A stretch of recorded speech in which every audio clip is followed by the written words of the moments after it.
जय गुरुदेव।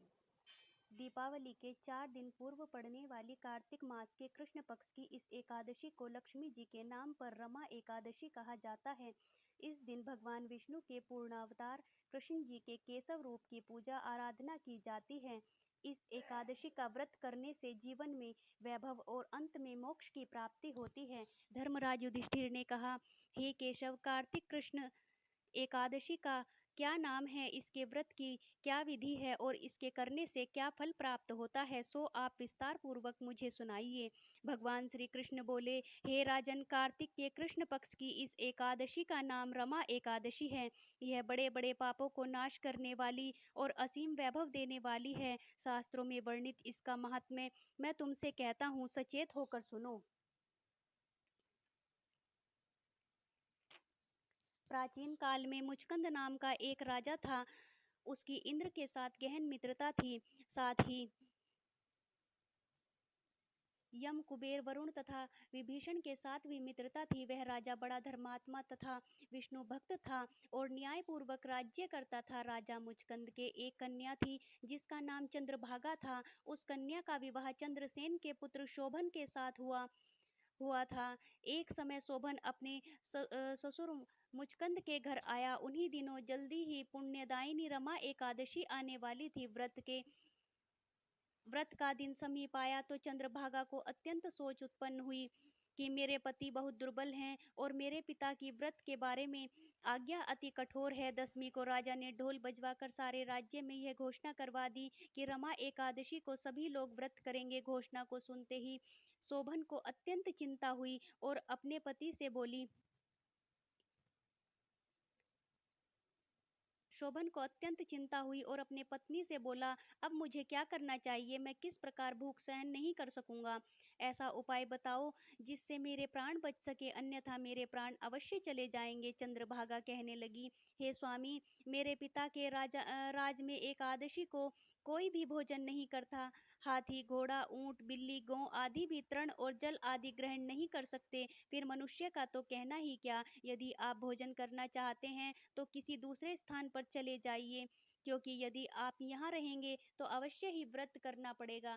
ऐसा सुनकर शोभन कहने लगा, हे प्रिय, तुम्हारे साथ मैं भी व्रत करूंगा। जो भाग्य में होगा वह देखा जाएगा। ऐसा विचार कर उसने व्रत किया और वह भूख व प्यास से अत्यंत पीड़ित होने लगा। जब सूर्य नारायण अस्त हो गए तब रात्रि जागरण का समय आया। वह जागरण वैष्णवों को अत्यंत हर्ष देने वाला था, परंतु शोभन को अत्यंत दुखदायी लगा। प्रातःकाल होते होते शोभन के प्राण निकल गए। तब राजा ने चंदन की चिता में उसका दाह संस्कार कराया, परंतु चंद्रभागा ने अपने पति की आज्ञा से अपने शरीर को दग्ध नहीं किया।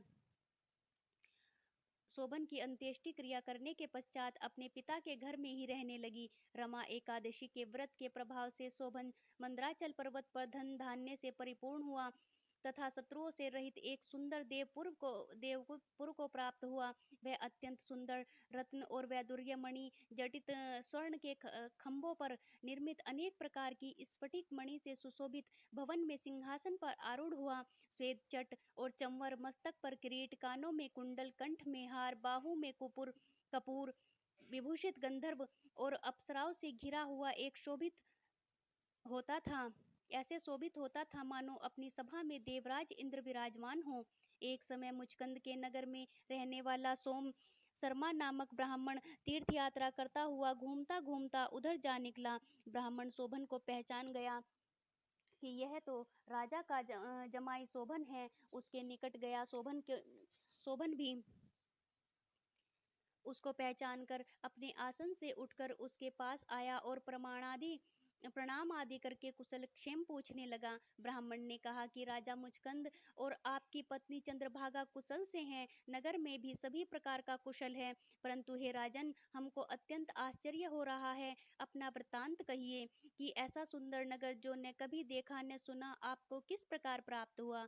तब शोभन बोला कि कार्तिक कृष्णा, रमा एकादशी का व्रत करने से मुझे यह नगर प्राप्त हुआ, परंतु यह अस्थिर है। यह सुनकर ब्राह्मण बोला कि हे राजन, स्थिर होने का कोई उपाय हो तो कहें, मैं उसे अवश्य पूरा करूंगा। शोभन ने कहा, मैंने रमा एकादशी का व्रत अनायास और श्रद्धा से रहित होकर किया था, इसलिए यह सब कुछ अस्थिर है। यदि आप मुचकंद की कन्या चंद्रभागा को यह सब वृत्तांत कहें तो यह स्थिर हो सकता है। यह सुनकर ब्राह्मण सोम शर्मा अपने नगर में लौटकर चंद्रभागा से संपूर्ण वृत्तांत कहा।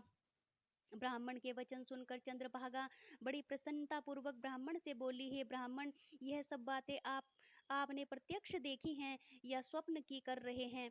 ब्राह्मण ने कहा, हे पुत्री, मैंने महावन में तुम्हारे पति को प्रत्यक्ष देखा है, साथ ही किसी से विजय न हो ऐसा देवताओं के नगर के समान उनका नगर भी देखा है। उन्होंने यह भी कहा है कि यह स्थिर नहीं है।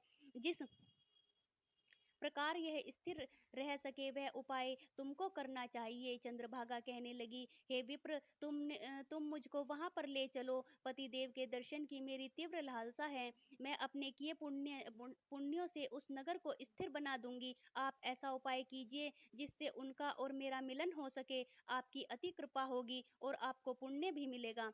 सोम शर्मा चंद्रभागा को साथ लेकर मंदराचल पर्वत के समीप वामदेव ऋषि के आश्रम में गया। वामदेव ऋषि ने उनकी बात बात सुनकर वेद मंत्रों से उज्जवल तिलक द्वारा चंद्रभागा का अभिषेक किया। तब ऋषि मंत्र के प्रभाव से और एकादशी के व्रत से चंद्रभागा का शरीर दिव्य हो गया और वह अत्यंत प्रसन्नता के साथ अपने पति के निकट गई। अपनी प्रिय पत्नी को आते देखकर शोभन अत्यंत प्रसन्न हुआ और उसको बुलाकर अपनी बाईं तरफ बिठाया। तब चंद्रभागा ने कहा, हे प्राणनाथ, आप मेरे सभी पुण्यों को ग्रहण कीजिए, जिससे आपका यह नगर और राज्य स्थिर हो जाए। जब मैं 8 वर्ष की थी तब से ही मैं सभी एकादशियों के व्रत को पूर्ण श्रद्धा पूर्वक विधि विधान के साथ करती आ रही हूँ। इस पुण्य के प्रताप से आपका यह नगर स्थिर हो जाएगा तथा समस्त कार्य होकर प्रलय के अंत तक रहेगा। इस प्रकार चंद्रभागा दिव्य रूप धारण कर तथा दिव्य आभूषणों और वस्त्रों से सुसज्जित होकर अपने पति के साथ रहने लगी। हे राजन, मैंने रमा एकादशी का महात्म्य कहा है। जो मनुष्य इस व्रत को करते हैं उनके समस्त पाप नष्ट हो जाते हैं। कृष्ण पक्ष और शुक्ल पक्ष दोनों की एकादशी समान है, इनमें कोई भेदभाव नहीं। जो सभी मासों की दोनों एकादशियों के व्रत रखते हैं और उनके महात्म्य को पढ़ते अथवा सुनते हैं, वे समस्त पापों से छुटकर विष्णु लोक को प्राप्त होते हैं, इसमें कोई संदेह नहीं। ओम नमो नारायणाय। जय श्री हरि।